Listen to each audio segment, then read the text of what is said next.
बात करेंगे the burning बस की, जो अपने पीछे कई सुलगते सवाल छोड़कर गई है। आपको बता दें, बड़ा अपडेट, शवों की पहचान के लिए अब डीएनए टेस्ट किए जा रहे हैं। परिजनों के सैंपल यहां पर लिए जा रहे हैं। 19 शवों की पहचान के लिए परिजनों के डीएनए टेस्ट लिए जा रहे हैं। घायल 15 यात्रियों का जोधपुर में इलाज चल रहा है, तो डीएनए टेस्ट चल रहा है और परिजनों के सैंपल लिए जा रहे हैं। 7 से 8 यात्री बताया जा रहा है कि 70% से ज्यादा झुलसे हैं। तो बड़ी खबर आपको बता रहे हैं, 20 की मौत हो चुकी है और 15 यात्रियों का जोधपुर में इलाज चल रहा है, जिसमें 7 से 8 ऐसे यात्री हैं जो 70% से ज्यादा झुलस चुके हैं। तो यहां पर सैंपल लिए जा रहे हैं डीएनए टेस्ट के लिए। 19 शव हैं जिनकी पहचान के लिए अब यहां पर सैंपल लेने की शुरुआत हो चुकी है। आपको बता दें कि जैसलमेर में यह हादसा हुआ था कल, जहां एक चलती बस जो है आग का गोला बन जाती है और उसके बाद 19 लोगों की इसमें मौत हो जाती है और उसके बाद एक घायल की आज मौत की खबर है। यानी 20 लोगों की मौत इस हादसे में हो चुकी है और 15 यात्री जोधपुर में उनका इलाज जारी है। 7 से 8 यात्री 70% से ज़्यादा इस हादसे में झुलसे हैं। 57 यात्रियों से भरी बस में ये आग लगी थी और अपने पीछे ये हादसा कई सवाल छोड़ गया है। शवों की पहचान के लिए डीएनए टेस्ट किया जा रहा है। डीएनए टेस्ट के बाद शव को परिजनों को सौंप दिया जाएगा। तो जैसलमेर में मंगलवार दोपहर ये बड़ा हादसा हो गया था। जैसलमेर से जोधपुर ये बस जा रही थी, अचानक इसमें आग लग जाती है, जिसमें 20 से ज्यादा लोगों की मौत हो चुकी है, जबकि कई घायल हैं। हादसे के वक्त बस में 57 लोग सवार थे। इस घटना के बाद सूबे के सीएम भजनलाल शर्मा भी खुद जैसलमेर पहुंचे।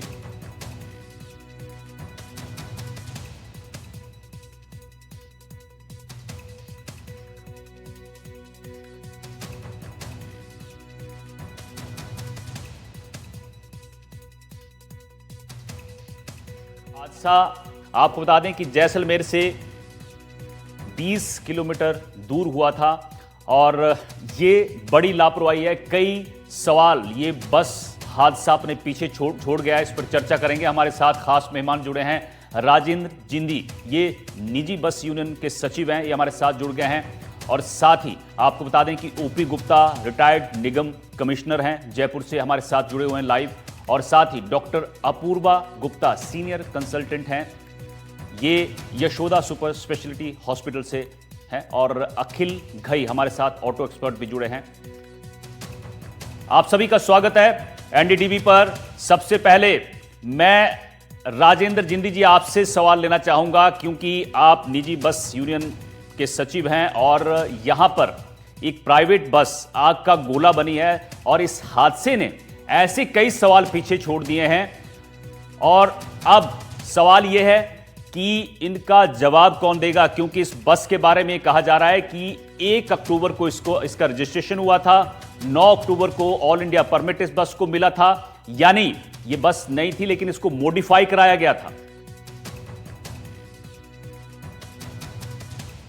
राजेंद्र जी,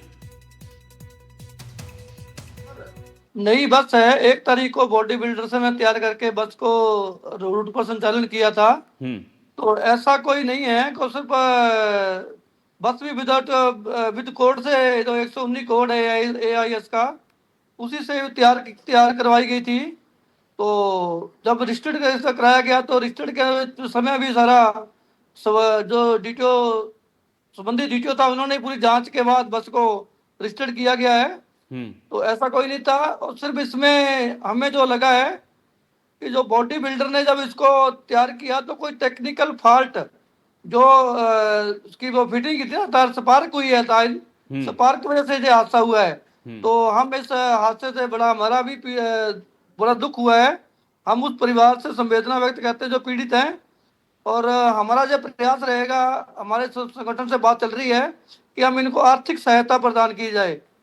तो हमारे जो जिला अध्यक्ष हैं, ठीक है, आर्थिक सहायता मिल जाएगी, लेकिन जो 20 जिंदगियां खत्म हो गई वो अब वापस नहीं लौटेंगी। राजेंद्र जिंदी जी, आप बने रहिए हमारे साथ। हमारे साथ ओपी गुप्ता जुड़े हैं, रिटायर्ड निगम कमिश्नर हैं जयपुर से। सर, मैं आपसे एक बात जानना चाहूंगा। जिस तरह से आपने राजेंद्र जी को भी सुना, यहां पर एक बड़ी लापरवाही सामने आई है। नियम क्या कहते हैं? क्या ये बस जो है मॉडिफाई कराई गई थी, क्या ये नियमों के बिल्कुल खिलाफ थी?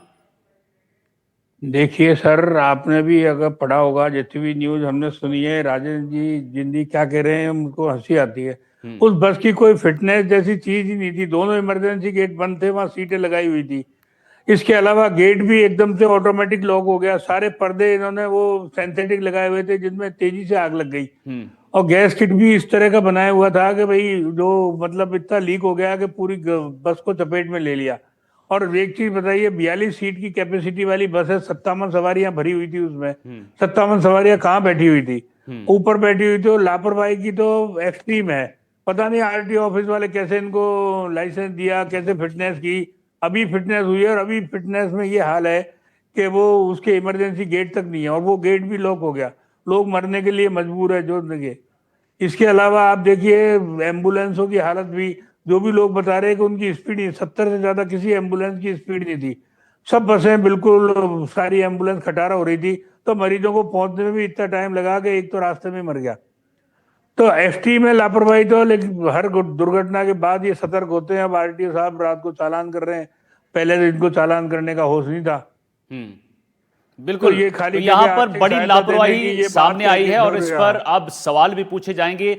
सर बने रहिए, बाकी गेस्ट के पास भी आऊंगा, लेकिन मैं रुख करूंगा हमारे सहयोगी शशि हमारे साथ जोधपुर से जुड़े हुए हैं। शशि, अपडेट क्या है जोधपुर से? डीएनए टेस्ट के लिए सैंपल की बात थी, सैंपल लेने शुरू कर दिए हैं क्या डीएनए टेस्ट के लिए?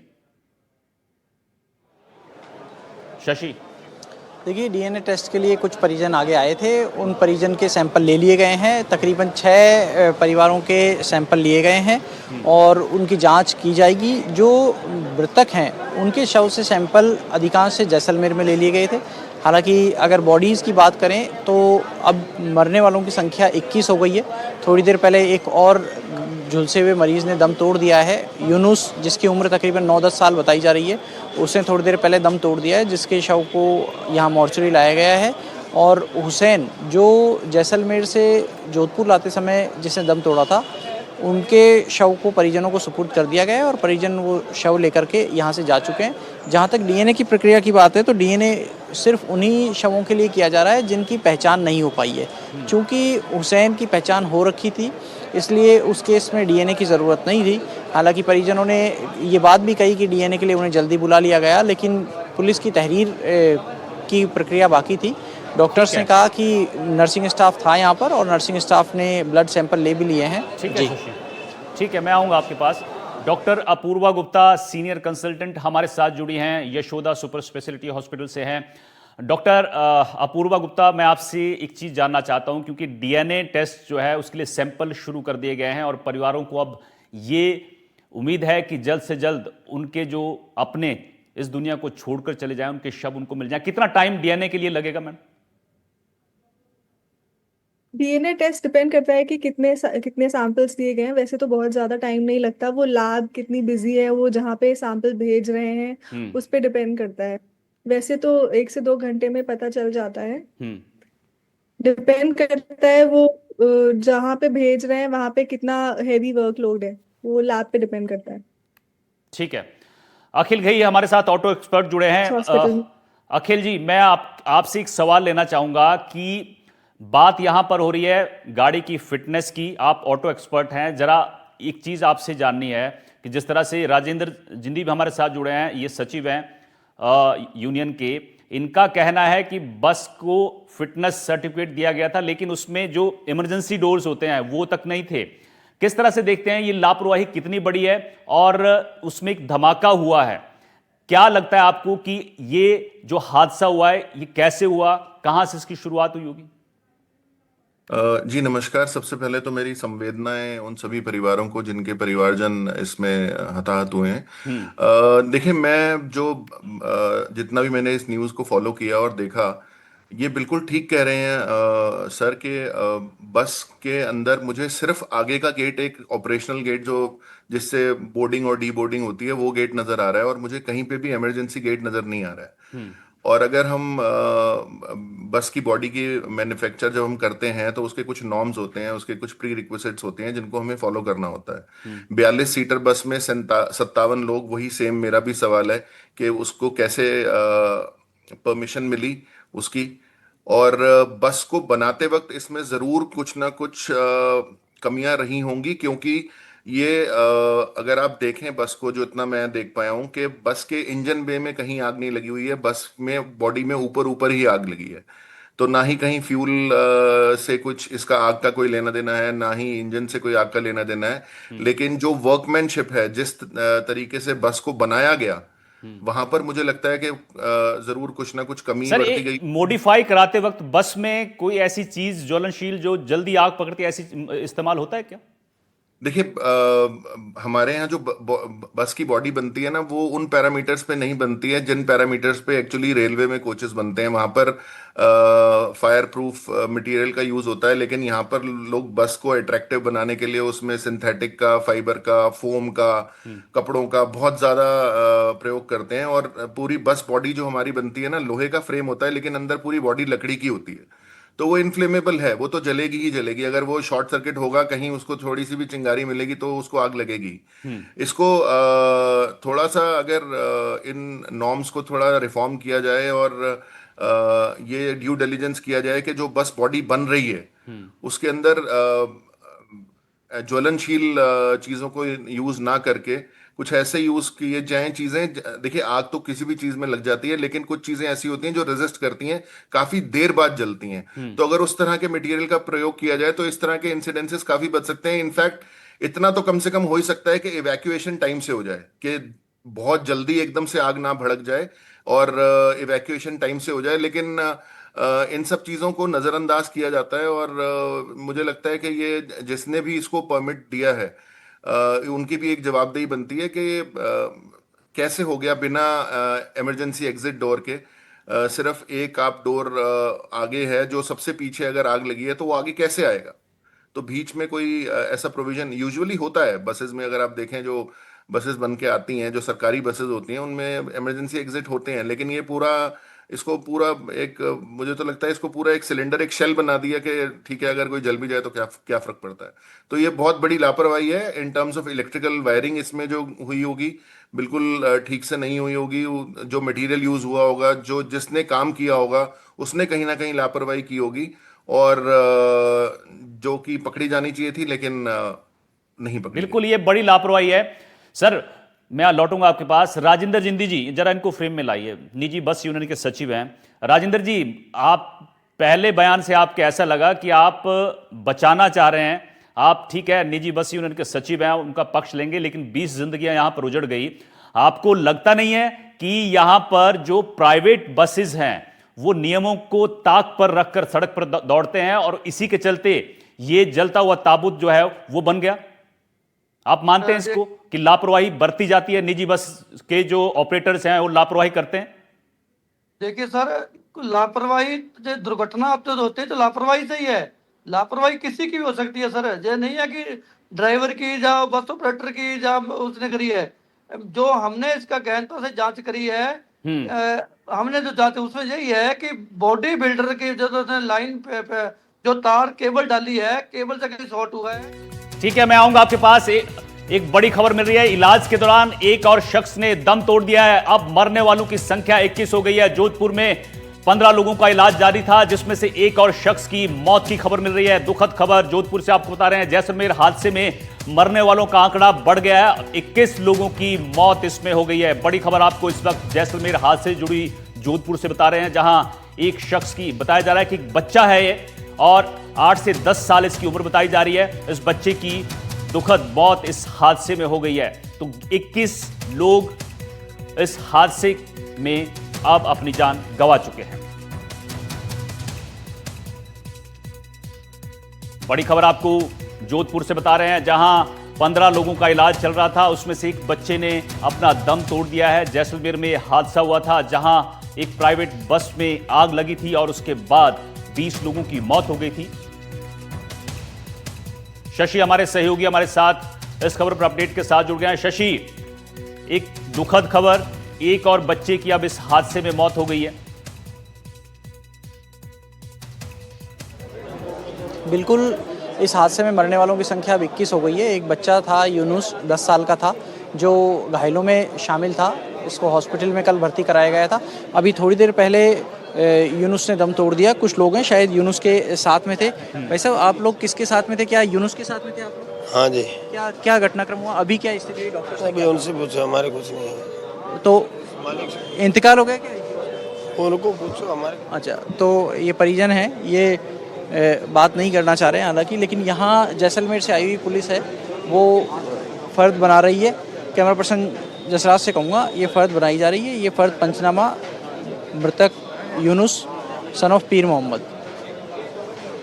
अभी तक मरने वालों की कुल संख्या कितनी हो गई? टोटल 21 हाँ जी। और अभी किसकी? यूनुस खान बाकी कोई शव सुपुर्द भी किया गया? एक किया गया है। तो आपने सुना, ये एक शव परिजनों को सुपुर्द किया गया है। हुसैन का है वो शव। वो हुसैन जो 67 साल के थे, जो कल जोधपुर लाते समय जिन्होंने दम तोड़ दिया था, उनके परिजनों को शव दिया गया है क्योंकि उसकी शिनाख्त हो पा रही थी। उनका शव इतना झुलसा हुआ नहीं था। और अब यूनुस जो अस्पताल में भर्ती था, उसने भी दम तोड़ दिया और इसके साथ में ये आंकड़ा एक बढ़ गया है। जी ठीक है, ठीक है। शशि, आप बने रहिए हमारे साथ। राजेंद्र जी, आप अपनी बात रख रहे थे, पूरी करिए जरा। इसमें हमें जो गहनता जांच करी तो हमें यही लगा कि जब बॉडी, बस की नई बॉडी लगी है, तो मॉडिफाइड नहीं किया बस को। बस की नई बॉडी बनाई है। लेकिन जो प्रत्यक्षदर्शी हैं राजेंद्र जी, वो साफ कह रहे हैं कि बस को मॉडिफाई किया गया था। फिर आप ये बताइए, उसमें एग्जिट डोर क्यों नहीं था? इमरजेंसी डोर क्यों नहीं था? बिल्कुल, उसमें इमरजेंसी गेट, 2 गेट लगे हुए थे। अब मेरी वो डीटीओ से बात हुई है, इसकी जांच भी उसने की गई है। और फिर जब गाड़ी स्टार्ट हुई है तो गाड़ी की वीडियोग्राफी भी की गई है संबंधित डीटीओ ने। आपके साथ 2 एक्सपर्ट बैठे हैं, वो साफ कह रहे हैं कि यहां पर बड़ी लापरवाही है। ठीक है, कोई बात नहीं, आप उनको बचाइए। लेकिन यहां 21 परिवार उजड़ गए हैं। हमारे साथ ओपी गुप्ता, रिटायर्ड निगम कमिश्नर है। सर, एक चीज और आपसे जाननी है कि यहां पर बस, जो निजी बस ऑपरेटर्स हैं, वो तो लापरवाही करते ही हैं, लेकिन हमारा प्रशासन, आरटीओ ऑफिस, ये लोग कहां सोए हुए थे? इन्होंने इस बस को फिटनेस सर्टिफिकेट दे दिया और बताया जा रहा है कि अवैध परिवहन पटाखों का इस बस में किया जा रहा था। हाँ, पटाखों का परिवहन किया जा रहा था। और फिटनेस तो आरटीओ ने की है। आरटीओ ने कह रहे फिटनेस की बिना इमरजेंसी गेट के। अब ये कह रहे इमरजेंसी गेट थे तो खुले क्यों नहीं? अगर इमरजेंसी गेट का मतलब क्या होता है? इमरजेंसी के टाइम खुल जाए तो मेन गेट था वो भी बंद हो गया, तो लोग सड़ने को मजबूर हो गए। कांच भी उसमें इस तरह के लगाए हुए थे जो कि टूट नहीं सकते जल्दी से। नहीं, टफन गिलास होते तो वो टूट जाते, तो कम से कम यात्री उधर से बाहर निकल सकते थे। लेकिन गिलास भी ऐसे थे और जलने वाली सारी वो थी। ये सब चीजें आरटीओ ने कैसे पास की, ये आश्चर्य का विषय ही है। और अब वो कह रहे हैं कि हम तो अब जांच कर रहे हैं सारी बसों की। अब जांच कर रहे हैं जब दुर्घटना हो गई, पहले इन्होंने जांच नहीं करी इसकी। तो लापरवाही तो एक्सट्रीम है, इसकी कोई वो माफी योग्य नहीं है। इतनी बसें हैं, आपको मैं बता दूं, वो करे बिना परमिट के कितनी बसें मिली है आज की तरह। अभी भी जब से कल से चेकिंग की है, कह रहे 200-250 बसें इनको बिना परमिट की मिली है। इसका मतलब अब तक घूम रही है वो सर्विस बसें बिना परमिट की, अब जाके चालान कर रहे हैं, अब उनको जब्त कर रहे हैं।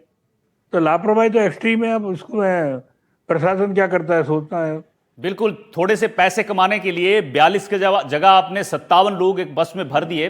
ये बड़ी लापरवाही आरटीओ की तरफ से भी है, प्रशासन की तरफ से भी है, और निजी ऑपरेटर तो नियमों की धज्जियां उड़ा ही रहे हैं। अपूर्वा गुप्ता, आपके पास मैं आना चाहूंगा। बहुत सारे ऐसे लोग हैं, यात्री हैं, जो 70 से 80% तक झुलसे हुए हैं। मैम, थोड़ा सा जानना चाहेंगे कि इन लोगों के कितना जल्दी ठीक होने की उम्मीद है, और 70 से 80% झुलसना कितना खतरनाक है इन लोगों की जिंदगी के लिए? देखिए, 70 से 80% बर्न्स बहुत सिवियर होते हैं और इन मरीजों में बहुत ज्यादा तरह के रिस्क्स होते हैं। जैसे कि इनको मल्टी ऑर्गन डिस्फंक्शन हो सकता है, मतलब कि उनके बर्न होने की वजह से उसको कुछ समय बाद इन्फेक्शन होता है और फिर लिवर, किडनी, ये सब भी फेल हो सकते हैं। तो इसीलिए कुछ कुछ मरीज तो तुरंत ही कुछ समय में दम तोड़ देते हैं, क्योंकि वो बर्न होने के बाद पूरे शरीर में वो जहर फैलता है और बर्न की वजह से शरीर में और भी काफी एसिड बनता है। तो उस समय शरीर में और प्रेशर बढ़ सकता है, पेट का, चेस्ट का। तो वेंटिलेशन मुश्किल हो जाता है, मतलब कि सांस लेना मुश्किल हो जाता है, तो मरीज को तुरंत वेंटिलेटर पे लेना पड़ता है। मतलब 70 से 80% बर्न्स अगर है किसी को, तो उसको अस्पताल में ही महीने महीने तक का समय लग जाता है पूरी तरह से ठीक होने में, अगर वो ठीक होते भी हैं। तो कुछ कुछ मरीज नहीं भी ठीक होते हैं। ठीक है, ठीक है। अखिल सर, मैं आपके पास आना चाहूंगा। अब इस हादसे से सरकार, प्रशासन और जो निजी बस ऑपरेटर्स हैं उनको क्या सबक लेना चाहिए? आगे सरकार को क्या ऐसा करना चाहिए ताकि इस तरह के हादसे ना हो? जिस तरह से आपने बात रखी कि बसेस जब बनती है, उनकी बॉडी बनती है, तो उसमें कुछ ऐसी चीजों का इस्तेमाल होना चाहिए लकड़ी की बजाय, ताकि आग इतनी जल्दी ना फैले। देखिए, मैं इसमें ना एक बात और ऐड करना चाहूंगा। जब ये बस परमिट के लिए जाती है, यूजुअली क्या होता है, हमारे भारतवर्ष में ना लोग किसी ना किसी रूल का कोई ना कोई बाईपास करने का तरीका निकाल ही लेते हैं। जैसे 42 सीटर बस है, तो जब वो बस को परमिट लेने जाएंगे, जब उसके वीडियोग्राफी करेंगे, तो वो 42 सीटें लगा के लेके जाएंगे प्रॉपर स्पेसिंग के साथ, और बस का परमिट ले लेंगे। उसके बाद वो बस दोबारा वर्कशॉप में जाएगी, उसके बाद उसमें एक्स्ट्रा सीट्स फिट हो जाएंगी, लेकिन परमिट तो आपके पास पहले आ चुका है। अब पॉइंट ये है कि टाइम टू टाइम विजिलेंस, जो जो अधिकारी एक बार परमिट दे के भूल जाते हैं कि बस का परमिट दिया है, क्या दोबारा कभी उसको चलती बस को रोक के चेक किया कि उसमें कितनी सीटें फिट हैं या कितने लोग बैठे हैं? तो इसका रेमेडी ऑफ कोर्स ये तो है ही कि हम कुछ इस तरह के मटेरियल का प्रावधान करें कि ये मैंडेटरी हो कि यही जो ज्वलनशील मटेरियल है वो यूज नहीं होगा, और जिनकी जलने की प्रोबेबिलिटी कम है वो मटेरियल यूज होगा। लेकिन साथ के साथ टाइम टू टाइम विजिलेंस भी रखना पड़ेगा कि आप ओवरलोड तो नहीं कर रहे, या कुछ आप ऐसा मटेरियल तो ट्रांसपोर्ट नहीं कर रहे हैं जो आग लग सकती है। जैसे मुझे अब पता चला कि पटाखे थे उसमें, तो पटाखे अगर आग पकड़ेंगे तो वो तो धमाका होगा ही, और वो बस में आग लगेगी। और उसके ऊपर आपने सवारी भी ज्यादा बिठा रखी है, उसके ऊपर आपने जो वायरिंग है उसमें भी प्रॉब्लम है, उसको जो भी मॉडिफाई करने में या जो भी उसको बनाने में जो गलतियां हुई हैं वो तो हुई हैं। सो मुझे लगता है कि अगर बाय एंड लार्ज इसको पूरा रिफॉर्म करना है, तो एक ऐसा सेट ऑफ रूल्स होना चाहिए जहां पर बहुत क्लियरली मेंशन्ड हो कि बस को बनाने के लिए हम इन्हीं मटेरियल्स का यूज करेंगे, और उसी में ही जो आपने डेकोरेशन करना है करिए। और टाइम टू टाइम जितनी भी सीट्स हैं या जो उसकी कैपेसिटी है, उसकी टाइम टू टाइम बिल्कुल टाइम टू टाइम चेकिंग होनी चाहिए, और ऐसी वर्कशॉप के खिलाफ भी कार्रवाई होनी चाहिए जो बस को परमिट या सर्टिफिकेट, फिटनेस सर्टिफिकेट मिलने के बाद यहां पर उनमें एक्स्ट्रा जो सीटें हैं वो लगाते हैं। ऐसी वर्कशॉप के खिलाफ भी कार्रवाई होनी चाहिए। हमारे सहयोगी वीरेंद्र हमारे साथ जयपुर से जुड़े हैं। वीरेंद्र,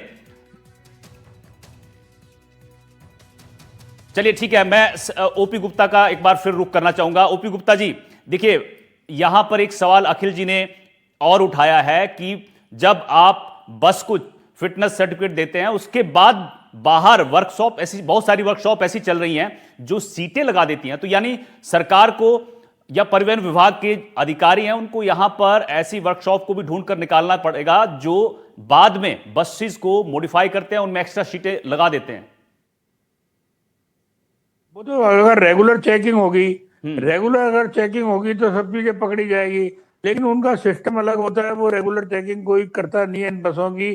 शायद मतलब रात को जितनी भी बसें, जो नाइट बसें, बीडीओ कोचेज कहलाते हैं, ये नाइट बसें चलती है, उसमें से 50% से ज्यादा विदाउट परमिट चलती है। उनका कोई परमिट नहीं है, न इनको इस तरह का लाइसेंस, एक एक टिकट बांटते हैं ये। इनको बुकिंग फुल, मतलब बस की बुकिंग पूरी बुकिंग करके ले जाने का सिस्टम होता है, लेकिन ये एक एक टिकट काटते हैं। जैसे पैसेंजर रोडवेज की बसें चलती है, ऐसे ये बसें करते हैं। इनका कोई इस तरह का परमिट नहीं है, लेकिन फिर भी चल रही है। सब उसमें आरटीओ की या ट्रांसपोर्ट डिपार्टमेंट की मेहरबानी से। ठीक है, यानी वक्त वक्त पर चेकिंग होती रहनी चाहिए, और ये सरकार का काम है, प्रशासन का काम है। वीरेंद्र हमारे सहयोगी जयपुर से। ठीक है वीरेंद्र, शुक्रिया आपका, आपने रिपोर्ट जयपुर से दिखाई है। हालांकि आरटीओ एक्टिव तो है, लेकिन काश ये पहले होता तो शायद ये जैसलमेर का हादसा ना होता। हमारे खास मेहमान हमारे साथ लगातार जुड़े हैं। राजेंद्र जिंदी जी, मैं आपके पास एक बार फिर आना चाहूंगा। जयपुर से हम रिपोर्ट दिखा रहे थे, अभी अभी एनडीटीवी ने एक बस पकड़ ली है जिसमें जो इमरजेंसी गेट्स हैं, वहां पर 2 इमरजेंसी गेट हैं, दोनों जगह सीट लगाई गई हैं, और एक इमरजेंसी गेट के लिए पतली सी चाबी है। यानी जब कोई हादसा होगा तो वो गेट जो है वो आसानी से नहीं खुलेगा।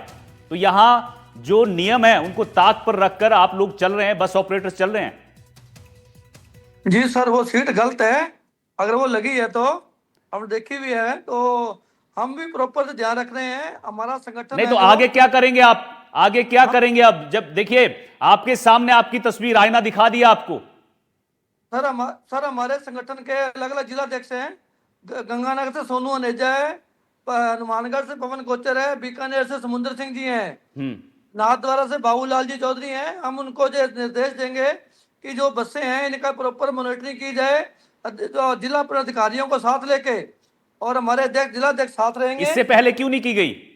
सर जे हम प्रॉपर करते रहते हैं, लगातार जो अभियान चलता रहता है हमारा, हम जिला अध्यक्ष को निर्देश देते रहते हैं, जिला अध्यक्ष भी इसमें जांच चलिए निर्देश करते देते रहिए रहते हैं। आप, लेकिन आपको आईना अभी अभी जयपुर से हमने दिखा दिया एनडीटीवी ने, जहां इमरजेंसी गेट पर सीट्स लगी हुई हैं और वो आसानी से खुलने वाले नहीं है गेट, इस तरह के गेट बनाए गए हैं। ओपी सर, जयपुर से तस्वीरें दिखाई, वहां पर नियमों के खिलाफ ये बस में काम किया गया है। इमरजेंसी गेट के आगे सीट्स लगी हुई हैं, बस को पूरी तरह से मॉडिफाई कराया गया, बस में सिर्फ एक आदमी को निकलने के लिए जगह है, वो भी बहुत मुश्किल से। ये तो साहब आपको हर बसों में मिलेंगी, प्राइवेट बसों में तो कोई इमरजेंसी गेट के वहां सीट बिना लगी हुई बस आपको बहुत ही मुश्किल से मिलेगी कोई, क्योंकि बेसिकली इनको तो सवारियां जितनी सवारियां बैठाएंगे उतना फायदा होगा, वो सीट खाली रहेगी तो फिर इनका रेवेन्यू लॉस होगा, इसलिए सीट तो 90% लगी मिलेगी। और वे चाबी लगा रहे, चाबी को कहाँ ढूंढने जाएगा इमरजेंसी में आदमी, चटकनी होनी चाहिए तो उसको तुरंत खोला और जा सके। लेकिन अब नियमों के खिलाफ जो चल रहा है, अब देखिए कितना सुधार होता है। बिल्कुल। अखिल सर, आपसे भी मैं एक चीज जानना चाहूंगा कि यहां पर बसों, जो बस प्राइवेट बस हैं, उनको इस तरह से बनाया गया है कि नियम जो है उनको ताक पर रखा गया है। जयपुर की तस्वीरें हमने दिखाई, यहां पर आरटीओ अभी तो एक्टिव है, लेकिन किस तरह के बदलाव की अब यहां पर जरूरत है, सरकार को भी, प्रशासन को भी। तस्वीरें हमने अभी अभी लाइव दिखा दी कि किस तरह से यहां पर नियमों को ताक पर रखा गया है। किस तरह के बदलाव सर अब यहां पर जो निजी बस हैं उनमें होनी चाहिए, और ताकि इस तरह से हादसे ना हो, लोगों की जिंदगियां खत्म ना हो? देखिए, मैंने अभी थोड़ी देर पहले ही आपसे कहा था कि जब वीडियोग्राफी करते हैं, जब परमिट लेने जाते हैं तो सीट नहीं होती है और उसके बाद सीट फिट कर दी जाती है, और आपने देखा प्रत्यक्ष को प्रमाण की जरूरत नहीं होती है। आपने देखा कि आपको वहां पे सीटें भी लगी हुई नजर आ गई, और मैं ये दावे से कहता हूं कि अगर आप उस बस में दोबारा भेजेंगे और आप उस फायर का जो सिलेंडर है जिससे फायर एक्सटिंग्विशर जो है, हाँ। अगर आप उसकी एक्सपायरी डेट चेक करेंगे वो भी एक्सपायर्ड होगा, और मेडिकल बॉक्स के अंदर भी कुछ नहीं होगा। ये और हमारे साथ ये सबसे बिल्कुल बड़ी ये प्रॉब्लम है फॉर्मेलिटीज कि की जाती हैं। बहुत बहुत शुक्रिया सर आपका, ओपी गुप्ता सर, राजेंद्र जी और अपूर्वा गुप्ता मैम, आपका भी शुक्रिया। अखिल सर, आपका भी बहुत बहुत शुक्रिया।